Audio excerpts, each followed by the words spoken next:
Hello, my name is MacKenzie Younger, and I'm here with Quiet Lunch. We're doing an interview on me as an artist.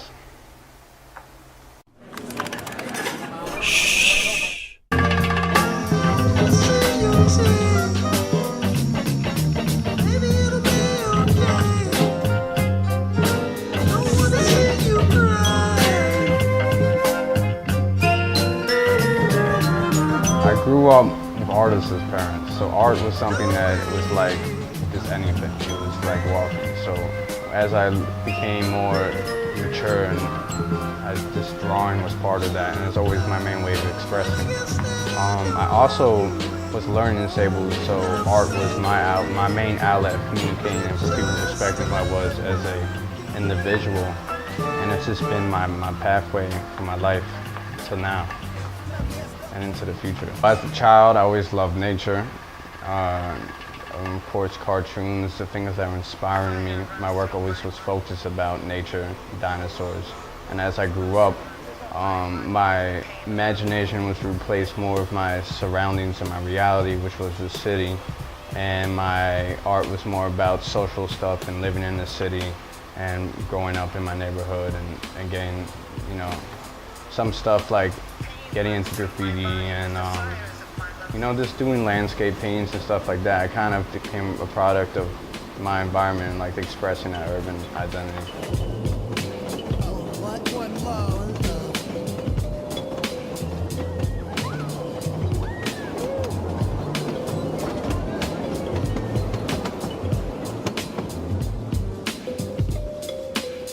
Pain like a boil about to burst with my love for you.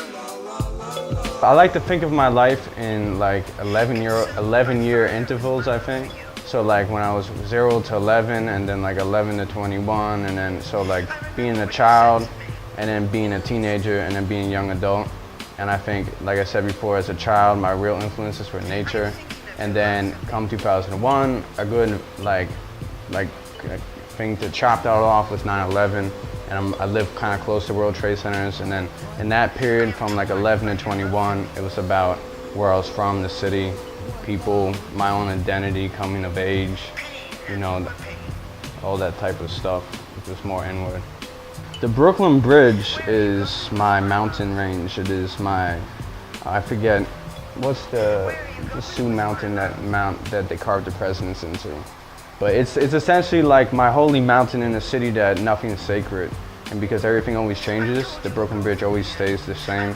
And because I'm so close to the water, I'm able to look out on it, and it's like pristine. And I use it as a symbolism of my life and my work. But in every monster movie, that shit gets destroyed. So nothing's really sacred in New York. Carnivals, I like carnivals. I like light, I like shadow. I've always been into mythology as well. Recurring stuff is the Batman men. I've started to paint stripes. I'm into getting into textiles and stuff like that. And I'm also do some work in film as an art director, so cinematically I like to think about my work too in the sense of story and the way of angles and light and all that classic stuff.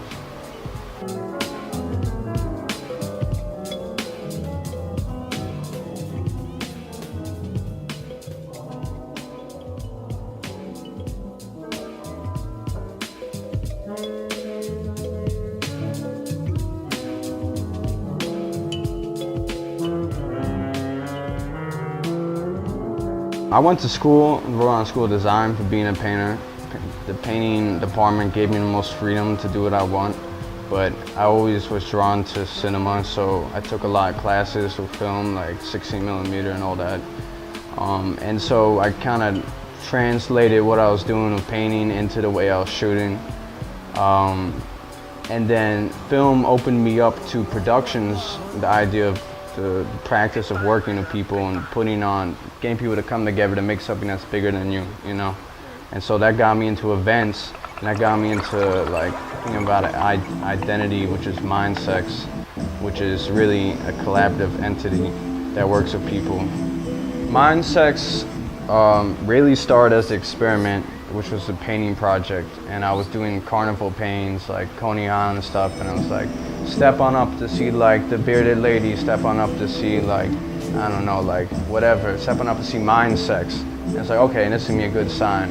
And so I did that, and then I incorporated it into collaborations I was doing. I would put it up. I used to make wood street signs and attach them to city street signs. And so people were like, what is mind sex? What is mind sex? And then I saw that there's value in the name. And I guess the issue today is finding where does that value bridge from just beyond the name. And what I've been doing is videos. I've been collaborating a lot with Voices of Black, which is a music group I work with, and they've always been working with me as the Mind Sex entity from the beginning. Sunflower Project was also something I started in Providence, Rhode Island, at the Rhode Island School of Design. And that was a reawakening of my childhood passions, which was nature, but this time was more focused on plants and my understanding of how plants were really so vital in my life and how underlooked that experience was.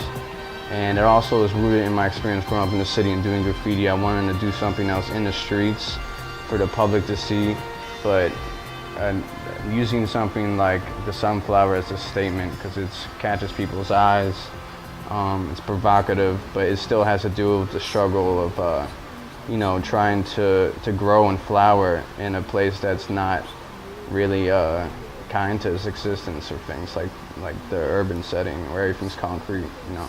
I really love nature, but I live in a really urban place, and I think I was really lucky to have parents that took me out to nature once in a while, so that it was those two balance, the balance of the organic world and the made-up world, which is the city.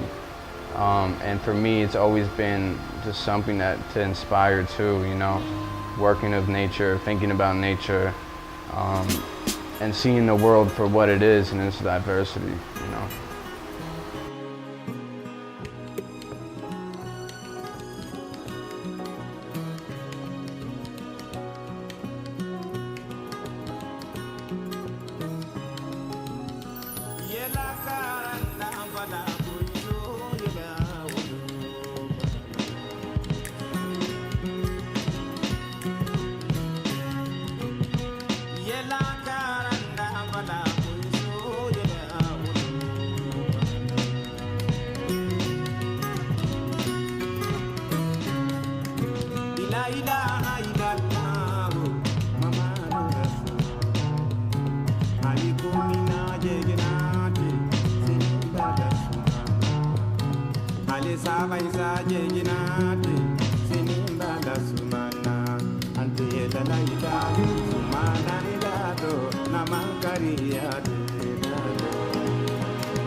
Everything I do is art, but where it gets difficult is where I'm focusing my creative energy at. And so sometimes I feel like I gotta be an organizer or a curator and try to work more people, and sometimes I feel like I gotta be isolated and be an artist, be in my studio and just pursue like my own creative endeavors, you know. And so finding that balance is what leads to every piece and every project and everything I do.